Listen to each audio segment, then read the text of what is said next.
Mayman died today, or yesterday maybe. I don't know. I got a telegram from the home. Mother deceased, funeral tomorrow. Faithfully yours. That doesn't mean anything. Maybe it was yesterday. That old people's home is at Marengo, about 80 kilometers from Algiers. I'll take the 2 o'clock bus and get there in the afternoon. That way I can be there for the vigil and come back tomorrow night.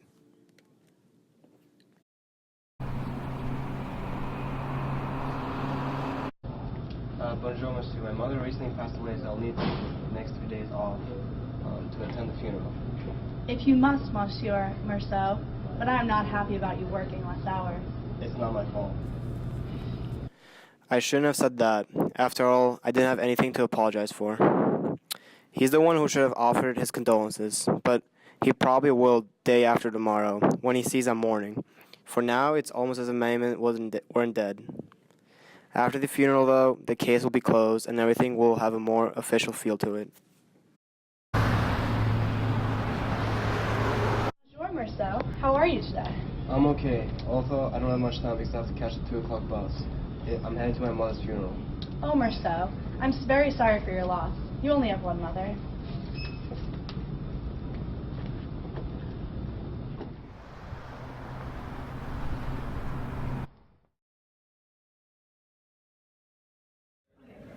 Bonjour, how may I help you? Bonjour, I am here to see my mother. She passed away yesterday. Of course, you must be Monsieur Merceau. You must see the director first. Madame Merceau came to us 3 years ago. You were her sole support. You don't have to justify yourself, my dear boy. I've read your mother's file. You weren't able to provide for her properly. She needed someone to look after her. You earn only a modest salary, and the truth of the matter is, she was happier here. You see, she had friends here, people her own age. She was able to share things from the old days with them.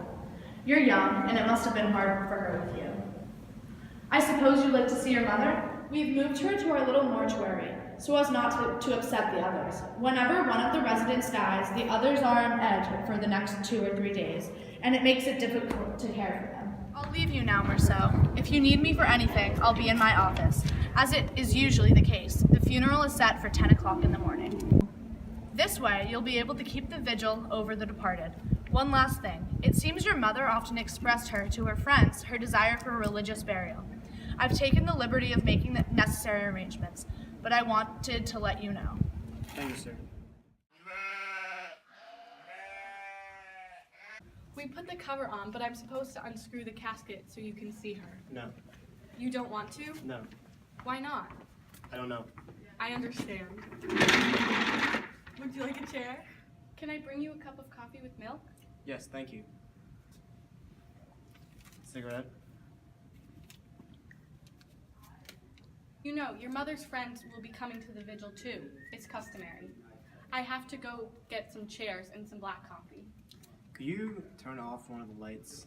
The glare on the white wall is making me drowsy. I'm sorry, I can't. This is how they were wired. It was all or nothing. I didn't pay much attention to him after that.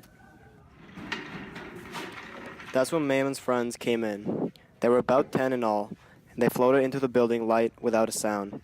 They sat down without a single chair creaking. I saw them more clearly than I had ever seen anyone, and not one detail on their faces escaped me. But I couldn't hear them, and it was hard for me to believe they really existed. That night I slept relatively well, but woke up with a back pain. Dawn was creeping over the skylight. I thought of the other guys at the office. They would be getting up to go to work about this time. For me, that was always the most difficult time of day. The director is waiting for you. You will need to sign these documents. The undertaker's men arrived a few minutes ago. I'm going to ask them to seal the casket. Before I do, would you like to see your mother one last time? No. Figeac, tell the men they can go ahead. I will be at the funeral. Thank you. You and I will be the only ones there, apart from the nurse on duty. The residents are not allowed to attend the funerals. They only go to the vigil. It is more humane that way. However, in this case, I have given one of your mother's old friends, Thomas Perez, permission to go to the funeral. I'm sure you understand. It's a rather childish sentiment. But he and your mother were almost inseparable. The others used to tease them and say, "Perez has a fiancé." He'd laugh. They enjoyed it. And the truth is, he's taking Madame Marceau's death very hard. I don't think I could rightfully refuse permission.